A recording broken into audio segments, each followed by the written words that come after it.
It's Memorial Day, and all show long, we're helping out our military personnel. We've got two right here to help, guys. Let's do this.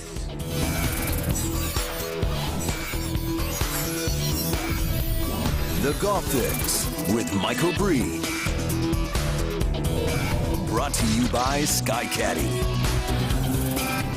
It's Memorial Day, and if you're not thinking about military personnel, well, I'm sorry, you're missing the boat. This is a very important day to me and certainly to our country.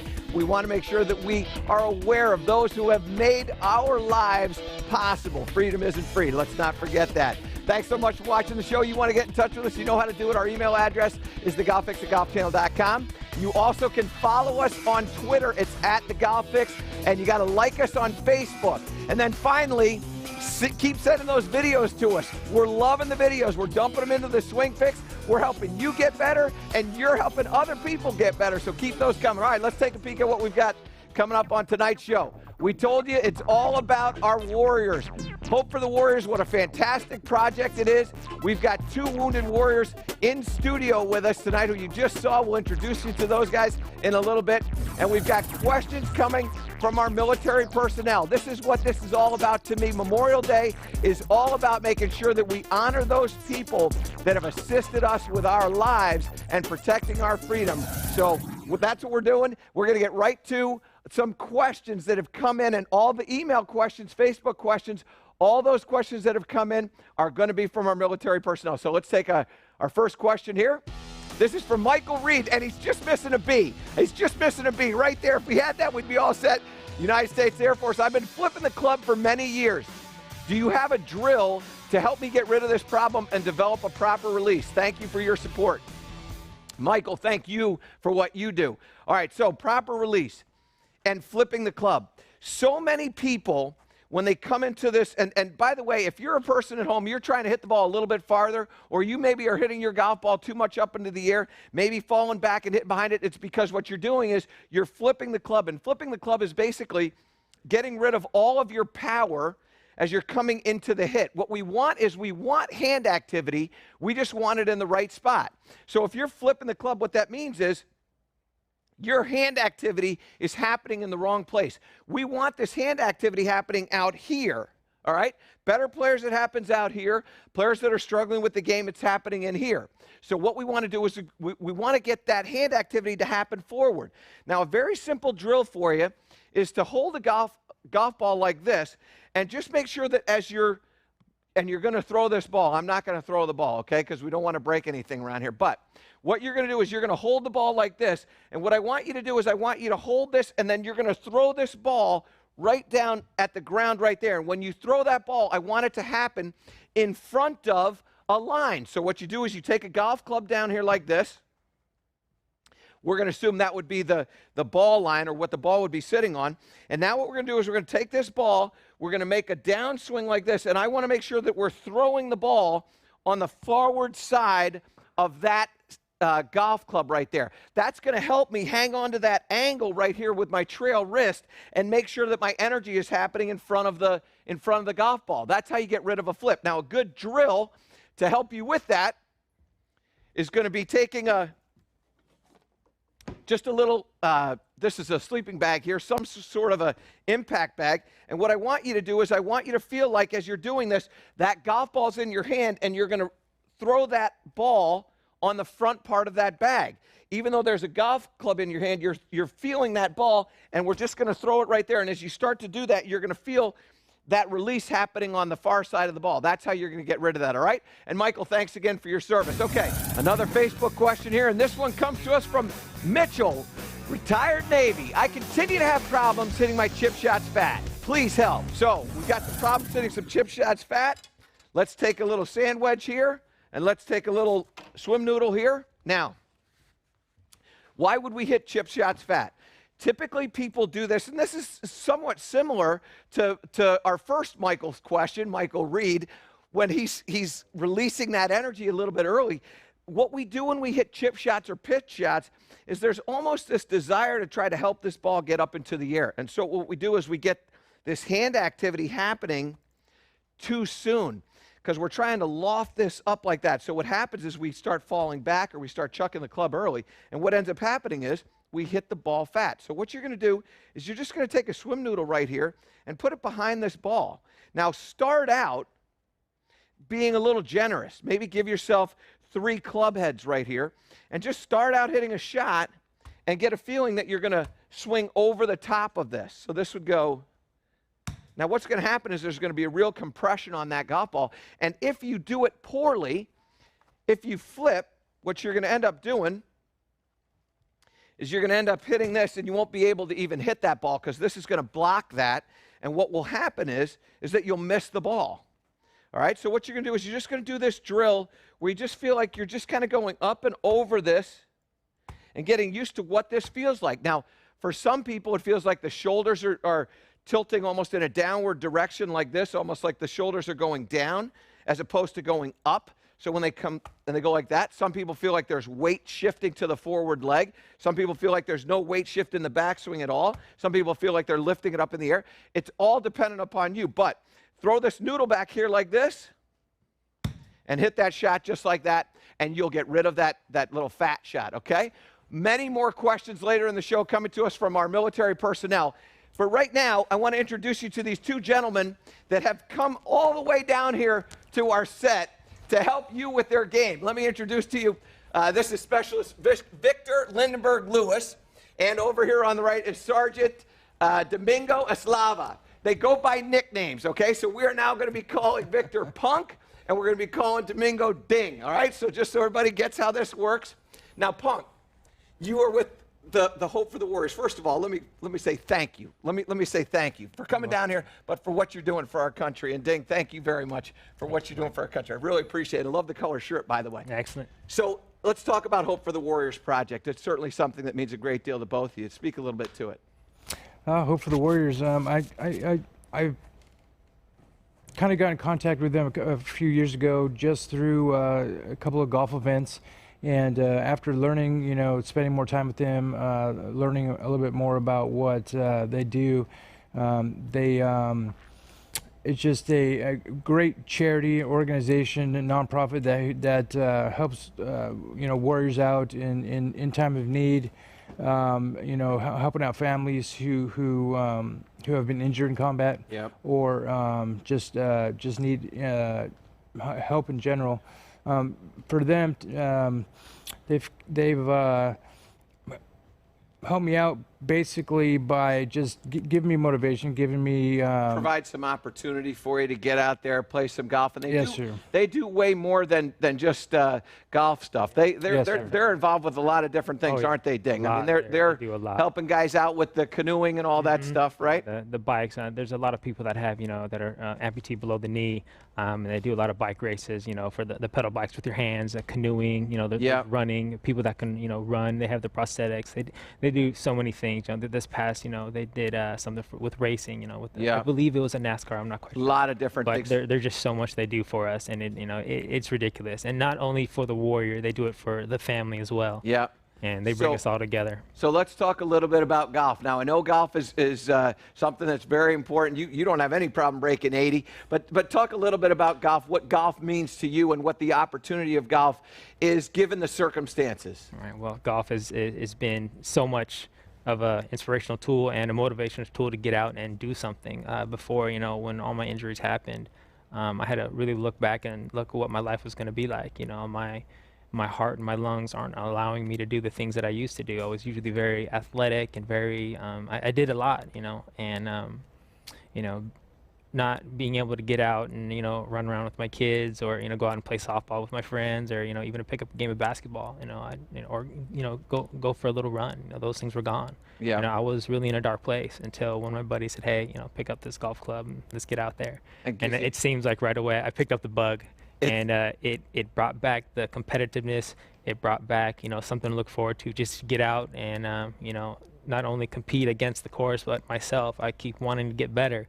I haven't picked up this game long, but, it's definitely giving me something to look forward to. And it's bringing me back to the days where, you know, when you're playing, you know, high school basketball or Yep. baseball, that competitiveness, and I need that in my life, and this is what it's done for me. Well, we certainly appreciate you guys coming down here. We're going to head to a break here, but when we come back from the break, during the break, we're going to take both of these golf swings, we're going to put them into the swing fix, and we come back, we're going to get a chance to look at Punk's golf swing, break it down a little bit, and then we're going to give him some drills and some tips to help him break that 70 mark. How about that? Does that sound good? I like that. We got a lot to do. Don't go anywhere. Stick around. You're watching a very special Golf Fix. The Golf Fix, brought to you by the new wireless SkyCaddy SGXW, ranked #1 in accuracy. FootJoy, the #1 shoe in golf. Get explosive with the new XPS 1. Learn more at footjoy.com. Golf Pride, #1 grip on tour.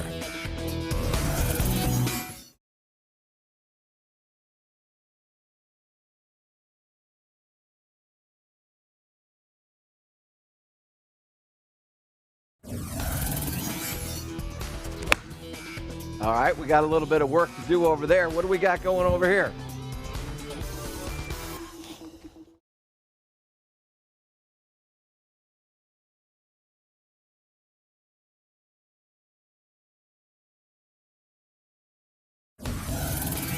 Welcome back to the Golf Fix. We're in the swing fix now, and I've got specialist Victor Lindenberg-Lewis. We had a chance to get these swings logged in the break, and now we're going to show you and Punk what we can do. First of all, setup position looks very, very good here. And when you take that club back, that club is moving in a really good position. You get up to the top here, that's an excellent spot right there. Really like that. The forearm is working beautifully across the shoulder line there. I love that. And then as you're coming back down, you do a nice job of getting down into that shot, compressing that club nicely. Rotation is really, really good. That's an excellent motion, no doubt. Something that you've worked hard to get done. There's one little flaw that I want to try to take care of, and this is something that we see in the face-on position. So if I draw a line going across your head right here, right at the top of the swing, now what I want you to pay attention to is watch how your body works.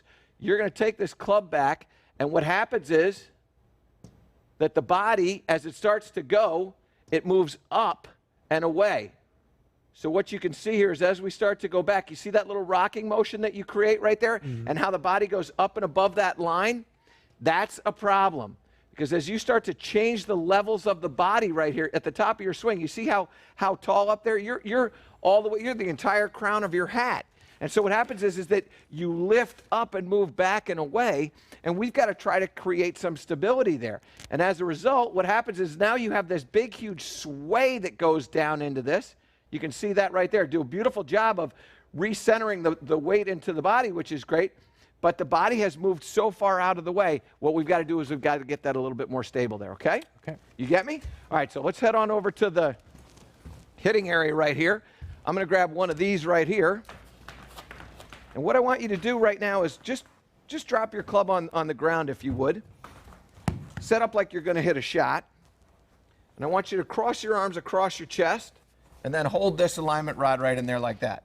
Now, in your swing, what's happening is that this part of the alignment rod, this part right here, when you're going back, is pointing up to camera 5 right over there. Okay. And what I want you to do is I want you to take this so that this points down, down, down, down, down, down to the golf ball right there. Now, you feel how much lower you feel like you are right there? Yes. This position right here, that feels like you're going down, doesn't it? Yeah. All right, now do it yourself. There you go. You feel that? What does that feel like you're doing? Does it feel like you're dropping your left shoulder? Does it feel like it's rotating at all, or is it just dropping? Just dropping. Okay, so go ahead and do it again. Beautiful. All right, now what I want you to do is I want you to let go of this, grab your club. We're not going to hit a ball here. You're just going to do the same thing. No, hold the club like you're going to hit a shot. My fault there. And you're going to create the same motion. We're not going to swing through. All we're going to do is stop at the top right there. Okay. And I'm going to hold this above the head, and you're going to go up to the top. Now, do you feel how that kind of hit on that? Go ahead back down there again. So what I want to do is I want to make sure that this doesn't hit this alignment rod right there. You're going to take it off and go down. Go ahead. Down, down, down. Now you're rising up. It's not going down enough. So I want this to go down. okay? Down. There you go. That's what I want you to feel. Now, you're not going to do that, actually, but that's what it's going to feel like, okay? All right, so now what I want you to do is I want you to go ahead and make a swing where you go up to the top and then stop and then come through. So really overdo that feeling. Let that drop down. Good, and then go through. Okay, so you're going to, let me remove the ball here. What I want you to do is I want you to go up to the top, stop, and then I want you to go through at your normal pace. So you're going to feel that drop down. Drop down, drop down, drop down. Good, now go. There you go, good. Do it again. So you're dropping down, drop down, down, down, down, down, down. Good, now go. Beautiful. Now what I want you to do is I want you to do it in full motion, slowly. Don't stop at the top there. Just make that motion and then go through. Okay?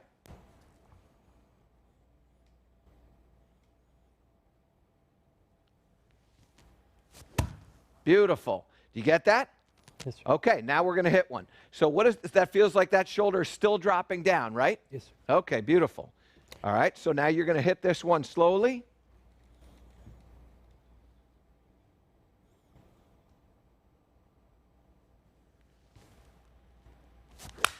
Good.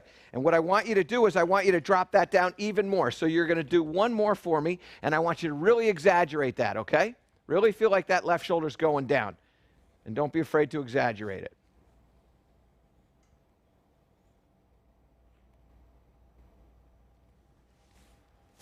There you go. Okay, so it's a little bit of a different feel, isn't it? Something that we got to get used to, letting that shoulder go down just like that. That's certainly something that we can work on maybe in the break here before we come back and we bring out Domingo here. So don't go anywhere. We just finished up with Punk. What we're going to end up doing, we're going to bring out Ding. Ding's going to work on his swing. We put that in the swing fix as well, so you don't want to miss that. Stick around. You're watching the Golf Fix. Nice. All right, jump in there again. Okay. Do that again. Feel that going down.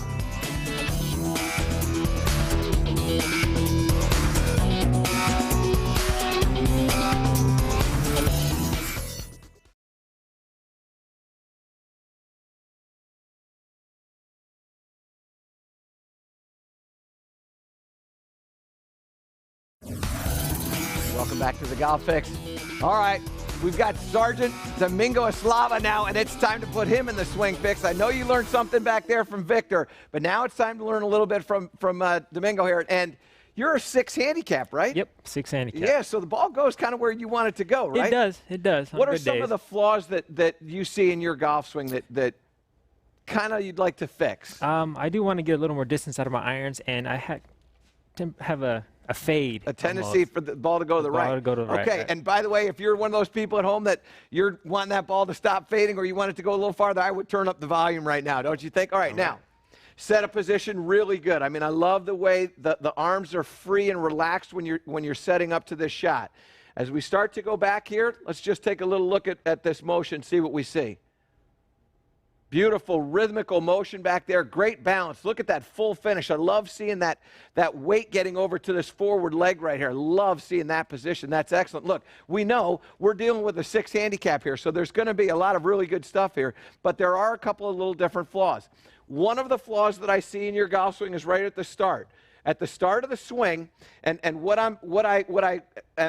something I want to focus on is what happens here with the hands, okay? So, right at the start, what you're doing is you're taking your hands and then you're spinning the face of the club open, just like this. So that first start of your swing, you're taking the club face and you fan the face open. That's one of the reasons why that golf ball is getting to the right, because the club face is getting open. Okay. All right, so we want to make sure that we work on making that club move back almost like Jason Duffner. We saw Jason Duffner win a couple weeks ago here, and the way he takes that club back, it goes like that. We want to make sure that we get a little bit more of a closed face. Okay. Now, let me see this in the down the line view so that you can see what's going on here, because there's one other thing that I want to see in the down the line view. Now, as we go here, what you can see is that you have that motion where the face opens up. So we're getting a lot of rotation with the arms and the hands. And then what I want you to pay attention to is the position here of this trail leg. What you're going to see go on with this trail leg is this trail leg is going to move a tremendous amount, and it actually gets into almost a hyperextended position where there's no flex in the knee. So we're seeing some space right in there between the two legs. That right there is a problem. So what happens is that you open up the face and then you're robbing some power sources. And as a result, what happens is now you've got to time this face shutting as you come down into the swing. And you get what we get a little bit of the over-the-top move, because the arm has gotten the leg has gotten so straight there that as you start to take this club down, the shaft of the golf club now is riding down this way instead of coming underneath through the forearm. Do you understand? Gotcha. Okay. All right. So for those of you at home that open up that club face and struggle with that right shot, really important for you to pay attention right now, okay? All right. So go ahead and set up there. And what I want you to do is I want to take this tee and I want to put that tee right in there like that, okay? Now, in the backswing, what I want for that tee to always be pointing over here. Okay. So in your golf swing, you take the tee and you spin the tee so that it points right over to camera 2 right there. And what we want this camera to stay right over here to Mike. Gotcha. You feel that? Gotcha. All right, so Mike being camera 5, thank you. And so we're going to go back like that. Now, what does that feel like you're doing? Just feels like the club face is going straight back, like my right palm is going straight back. So now it can go to the inside. I don't mind it going to the inside, but I want that right palm. Does that feel like that right palm is now pointing more to the ground? Okay, so we're going to point the right palm to the ground instead of taking the palm and opening it up like that, correct? Gotcha. Okay. Now, I just want to show you one other thing. And Mikey, come on in here because this is important. I want you to see this. Do you see your golf club? You see how you have the wear out stuff and it's all towards the toe right there? You can see how that wear out is towards the toe. Right. That is an indication that you're getting, let me set that up to the club right there. You can see how that is all to the toe. And what that means is you've got a lot of face rotation. So when I look at somebody's golf clubs, go ahead and hold that. When I'm looking at somebody's golf clubs and I'm seeing wear out on the toe, I know that I've got face rotation. I know that I'm dealing with an open face typically. All right? Okay. So go ahead and set up for me. You're going to take your right palm and you're going to point your right palm to the ground as it goes back. Just like that. That's excellent. Okay. Now, if you were a student of mine normally and I would see you with some degree of regularity, this would be the only thing we would work on. But unfortunately, that's not going to happen. I'm going to send you on your way here, and you're going to have to solve 2 problems at once. So I want you to focus in your practice time. You're going to spend half your time working on just this move right here, where this palm is pointing to the ground. Now, the next thing that has to happen is we got to make sure we fix this knee bend right here. So when you get set up like this, I want you to give me a little more knee flex at address. Now, when you take this club back, what I want to have happen is I want that knee flex to stay maintained. Now, this is hard for you to do because you're thinking of 2 things at once. So you're going to keep your right knee flex and let the palm go down like that, okay? So show me a backswing with that. Good. Do it again. So palm down and keep the knee flex. Okay, when you do your palm down, I need you to overdo your palm down. So it's almost going to feel like it's rotating like this. Okay. Okay. Palm down, and that's a little bit too extreme, but that's good. Okay. That's good. I need extreme. So right. Palm down and then knee flex. Good. Now go through. Good. All right, now we're going to hit a ball here. Okay. Let's see if we can get a ball to draw, okay? So palm down and give me the knee flex.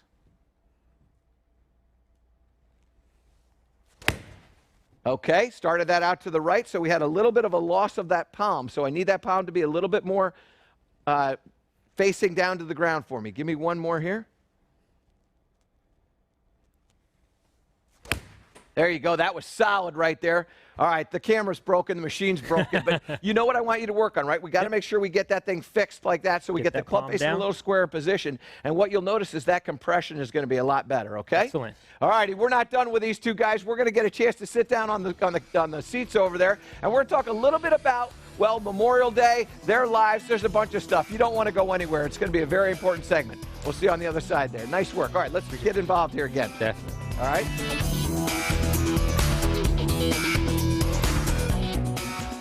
Are you looking for feedback on your golf swing? Who isn't? Well, Golf Channel Swing Fix is now available for quick, affordable lessons. All you got to do is submit a video online to receive a custom analysis of your swing from a choice of over 60 instructors. Go now to golfchannel.com/swingfix to improve your game with an online lesson.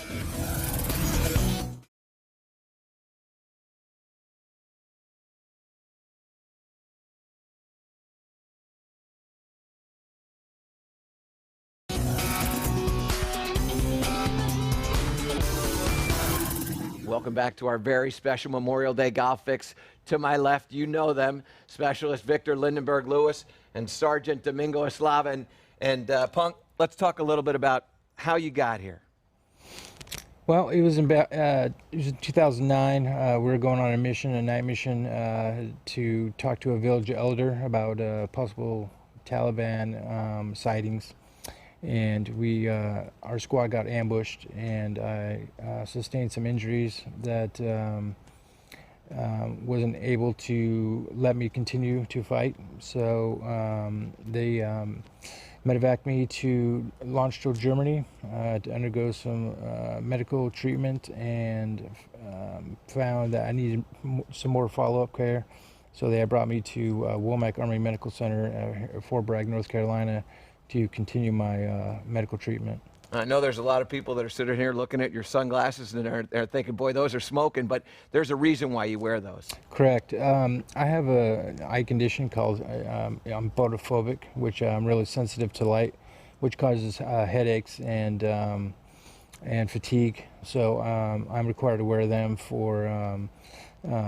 to lessen my headaches and to so fatigued throughout the day. And so what are the actual injuries that you suffer from, other than the headaches and the light sensitivity? I suffer from traumatic brain injury from the explosion, from the blast. I suffer spinal cord injury, nerve damage in my spine, nerve damage in my right leg and my right arm. I also suffer from post-traumatic stress disorder, which we all understand that, absolutely. Yep. Yeah. No need to explain that. We know, we get it. Ding, let's talk a little bit about you. All right. We love that bright, smiley face. But I like it. Unfortunately, I'm sure that in positive. your situation, it wasn't so much like that. What happened? Unfortunately, no. It was my second tour, and I was in Afghanistan. And unfortunately, one evening, I noticed my heart kind of felt a little funny. And I woke up the next morning, and it was racing and it was pounding. So I was seen at the doctor, and they're like, all right, your heart's out of whack. We need to get you back down to back to the States and see what's going on. And we're not quite sure what happened, but they went in there and they found like all my left side, my lungs were filled with blood. There was, I was coughing up a lot at the time, and then my end diagnostic was. It was pulmonary vein stenosis, which is narrowing of the veins inside the lungs, and they're not quite sure what the problem was. So, my condition was so rare, I had to go to the Mayo Clinic, to one of the best doctors in the world, and just to try to figure out what's going on. So that it just really limited my activity to, not doing the things that I'm used to be able to do. I used to like to run and like to do all the, weightlifting and all that good stuff, kickboxing with the friends. But now, I didn't have that, and I had suffered from PTSD from that, and a lot of stress, and a lot of anxiety was the biggest thing, and just not be able to go out and do the things. My life totally changed after this. Yeah, it was hard. It was really hard. Well, I was treated to a picture of your daughter, and I know that's very important to you. Talk a little bit about Memorial Day and what Memorial Day means to you. Memorial Day is a great day to remember all your buddies that that have fallen, and you have a lot of close friends that you're out there with, and they're your brothers, and it's a good day to remember them, and just for all of us to come together and figure out and pretty much just praise how they lived. Yeah. And remember them. And it's a good day. It's a good day for all of us. And I know, Punk, that it means something to you too as well, right? Yes, sir. It means a lot to me. Not necessarily, just the modern war the modern war that's going on, but the past wars as well. Now, having gone through combat and sustained injuries, I can only imagine what the previous military went through, just because they didn't have the sophisticated equipment and the medical resources that we have now. I look back on what they went through, and I just you know, it just must have been hard. I just imagine and keep those soldiers who got injured in the past wars close to my heart. And your thoughts and prayers, and certainly I appreciate everything that you've done coming down here, but I also what you do for our country and what you do for our freedom. I really appreciate it. Thank you very much. Thank you very much for everything you've done for us. I really appreciate it. Thank you very much. All righty, we've got more questions for our military personnel, or from our military personnel, when we return to a very special Golf Fix. It's Memorial Day. See you on the other side. Nice job. Thanks again. You guys are awesome. Thanks a lot, Mike.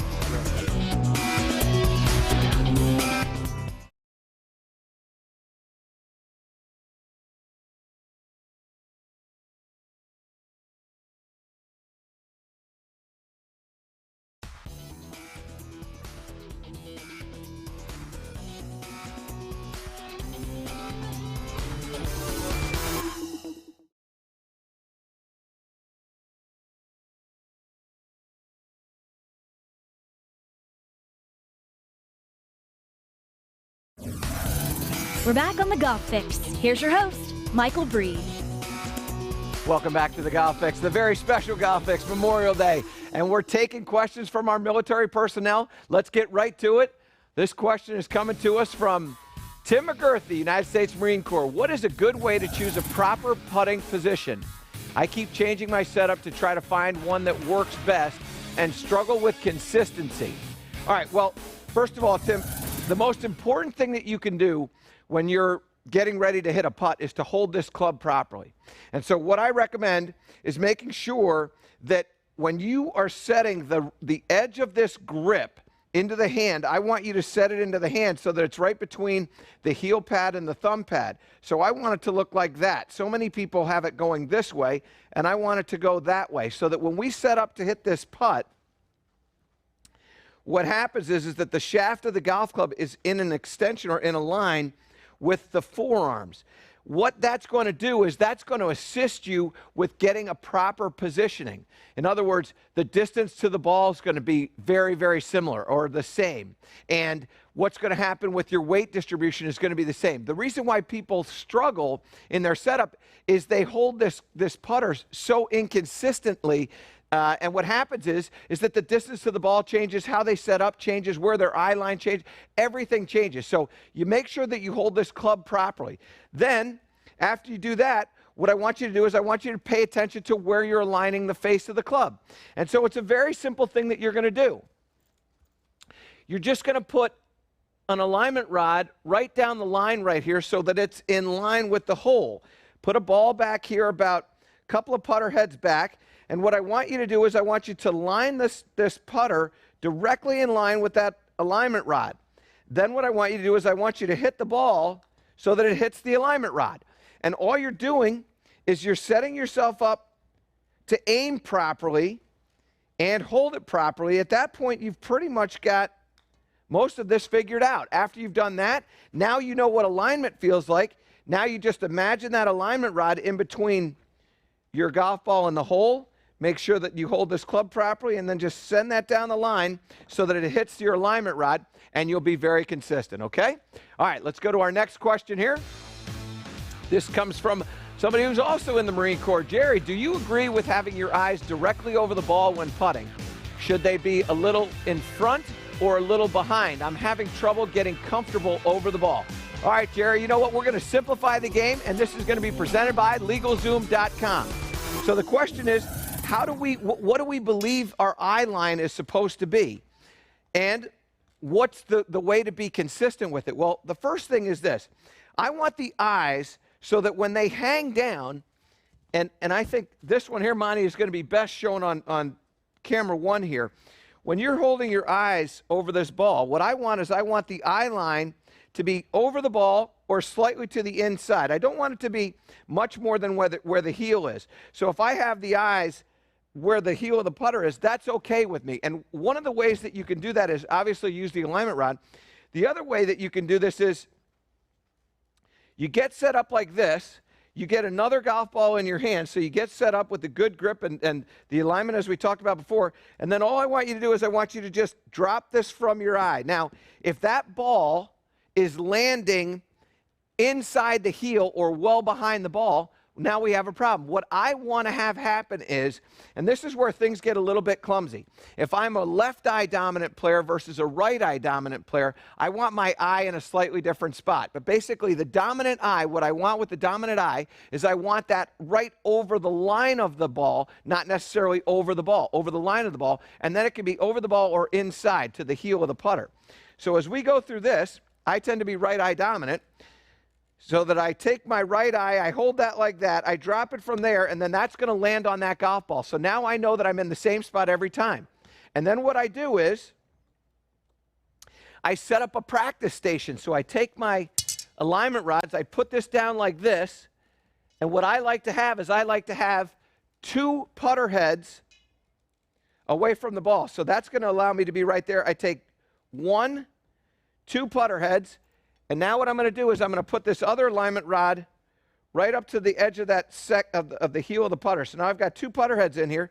And now what I'm going to do is I'm going to put my weight in there like that. Now I know I'm always in the same spot. My eye is over there like that. And now my alignment is set up just the way I want. Now I can send that putter down the line. And I'm going to make those putts. That was Simplifying the Game, presented by LegalZoom.com. All right, we got another question here. And this question comes to us from Rob Walker from Lubbock, Texas. I'm a 12 handicap trying to reach single digits. What should my focus be when I practice? Putting, chipping, 150 yards, and in, or all of the above? All right. Well, Rob, this is what I would tell you. First of all of the above. You want to practice short game. If you look at what the PGA Tour, LPGA Tour players doing, they're spending about 70% of their time working on their game in the short game area. I would say 100 yards and in. So they're working on putting, they're working on wedge play, they're working on bunker play, they're working on all that other stuff. So I would say 100 yards and in, that whole area, I would spend about 70% of my practice time in. But specifically, what I want you to do is try to track what you're doing with your fairways hit, because these players out on the tours, they have somebody that's tracking all their statistics. So they know how many fairways they hit, how many greens they hit, what their number of putts were, and they've broken it down that way. And then what I want you to do is I want you to look at the part of the game that you struggle with the most. So if you're struggling with your putting, I want you to spend a lot of time working on your putting. And if you struggle with your full swing, well, I want you to spend more time working on your full swing. I always want you to have the overall view of, I'm going to spend 70% of my time in that 100 yards and in versus say 30%, which most people are doing. If they're lucky, they spend 30% in that 100 yards and in. But I want you to spend the majority of your time in the short game, but I also want it to be specific to you. So figure out what your deficits are, the areas that you're not working so well at, and then practice that as a majority. And then make sure that you're working on that short game stuff as well. Okay? So I hope that's going to help you out. Now, every week I get up here and I give you all these different tips on trying to help you play better golf. And it's so important for you to work on that, but it's also very important for you to understand that the ways that you're going to be able to play better golf are to understand how to manage the ball around the golf course. What's your course management like? And it's time now to manage your game, presented by the new wireless SkyCaddie SGXW. We're out here at the Diamondback Golf Club in Haines City, Florida, and Mark Long joins me here. And Mark, we've got an 80-yard shot here, and there's a lot of different 80-yard shots. It's kind of hard for me to see exactly what's going on up on the green there because that bunker, the face of that bunker is blocking that. So talk to me, Goose. What am I doing? Well, the nice thing about IntelliGreen is it's a blind shot when we're standing here looking, because that bunker's hiding all of the green from us. But with IntelliGreen, I've got a great graphic of the green here, and I can see, look at that, the range view rings are showing us you've got 20 yards from the front of the green to the hole. So that can help you set up what kind of shot you're going to play. So what I don't want to do is, too, I've also got, there's not much green behind that as well. So I don't want to hit an 80-yard shot that's going way up into the air and maybe bringing the back part of the green in and short-siding myself. At this point, I want to hit a shot that's going to maybe flight out a little bit lower and kind of run up there. So I might be able to land that shot at, say, 65 and let it skate back to 80. Right, and you can be confident because the SkyCaddie GPS technology and the IntelliGreen gives you a great graphic that shows you what's really up there. Yeah, if I'm shooting that with a laser, I'm not really necessarily seeing what's going on the green. Exactly. But the SkyCaddie's painting that picture for me here. Right. So I'm just gonna take a little pitching wedge and kind of flight this down a little lower and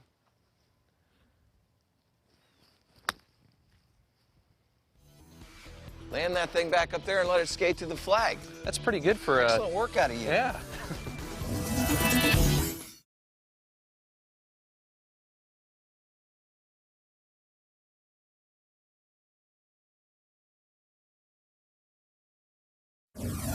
Welcome back to the Golf Fix, our Are You Kidding Me segment. From Gene in Sturgis, South Dakota, we are Winter Texans, and in February, our foursome included Ron Cucciarelli from Michigan. He is 79 and shot 79 from the white tees. A rare feat, yes, but he is an above-the-knee amputee and plays with an artificial leg. Are you kidding me? That is fantastic. All right. It's time now to Know Your Grips, presented by Golf Pride, the #1 grip in golf. And we bring this segment to you. This is an important thing that we're going to discuss. We're talking about the weights of these grips. And when you look at the way a golf club is put together nowadays, that you have a shaft, and it actually attaches to the club head now, so you can switch out shafts. And what that does is, if I have this shaft, say, at 80 grams versus 60 grams or 40 grams, as I start to lighten up this shaft, what happens is I affect swing weight, and I can change swing weight pretty significantly. Well, I call it the third part of the equation is the grip, because we've got the shaft, we've got the head, and then we've got the grip, and the grip has weight to it. And give you an idea of what these grips weigh, this multi-compound grip right here weighs 46.5 grams, all right? Now, when we go to the Tour Velvet grip, which is this all-black grip right here, this grip right here weighs 49 grams. Well, Golf Pride has come out with a new grip, and this grip is called the Tour 25. And this weighs, you can do the math, 25 grams. That's why we call it the Tour 25. And it's half as light. It's, by the way, the only grip in this lightweight grip category that's all rubber. So it's a very significant thing, because most of these grips that are lightweight can't be made that way. Golf Pride has figured out how to make the Tour 25 in a lightweight fashion. Now, what does that mean? Well, the philosophy that is held across the board is, if I have a lighter shaft and I have a lighter grip, that whole program, I can create faster club head speed. So if I'm somebody that's searching for a little bit more distance, what you want to entertain is the idea of going to a lighter overall shaft weight. And again, those shaft weights, they can change significantly. Iron shafts can get up into the 130s and 40s. These graphite shafts for the driver can get into like 38, 35 grams. So it's a very significant amount. And when you lighten that, you have to also entertain the idea of lightening up this grip, because if we put a heavy grip on this lightweight shaft, that's going to make the overall weight a lot heavier. It's also going to change the swing weight. When you put this grip on there, that can affect the swing weight by almost 4 to 5 points, which is very significant. So if you're somebody that likes to have your driver swing weight at about D2, and all of a sudden you decide, well, I'm going to put on a lighter grip on this, or I'm going to put a heavier grip on this, as this starts switching out, you can move this thing from D2 up to, say, D7, or even down to, say, C7, C8. So what I want you to do is I want you to pay attention to the weight of that grip. And this lightweight grip that they've got, the Tour 25, is something that is going to allow you possibly to get a lighter shaft in there and create a little bit more club head speed. And as that club head speed picks up, your opportunity for you to be able to hit the ball a little bit farther is certainly going to increase. So pay attention to that and understand the weights of the grips, because it's not just that simple, all right? All right, we're going to head to a break here. We come back, my final swing thought, and it's going to be an important one. But before we do that, I want to remind you, Tiger Woods, Phil Mickelson, and Rory McIlroy highlight a field of the game's best. The Memorial Tournament, presented by Nationwide Insurance, begins Thursday at 2:30 on Golf Channel. We'll be back. The Golf Fix, brought to you by the new wireless SkyCaddy SGXW, ranked #1 in accuracy. The new Titleist AP irons, advanced performance to advance your game.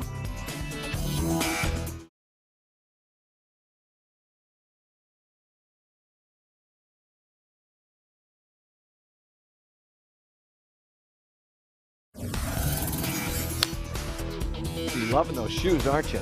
Got the American flag back there. Yeah, that's a full wow. Look at that. Yeah, baby.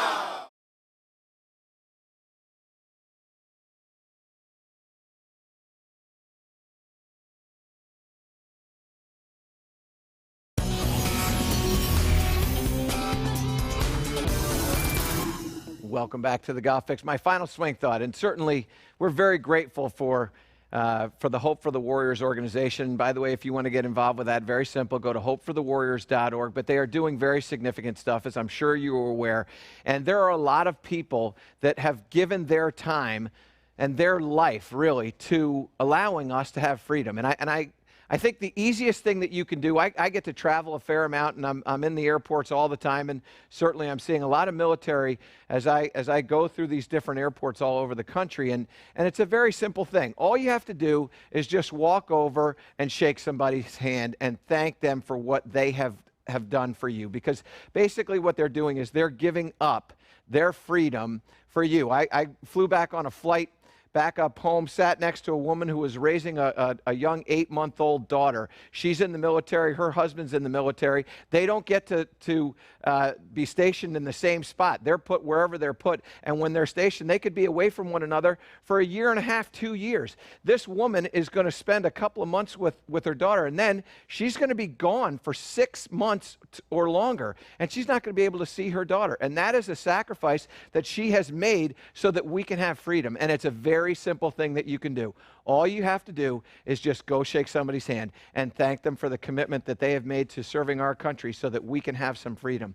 I remember talking to a gentleman who does a lot of flying, and he gets upgraded all the time. And he said to me, Michael, one of the greatest feelings in the world is when you give up a seat in first class for somebody that's in the military. That is certainly something you can do. I've bought a number of dinners for people. I bought a number of liquids for military folks. Believe me, it doesn't take a lot to think about somebody else, and certainly I want you to do that. I want to thank our Warriors that came in here today and all the Warriors for doing what they do. I want to thank you for watching the Golf Fix. Go see a PGA professional. We'll see you next time.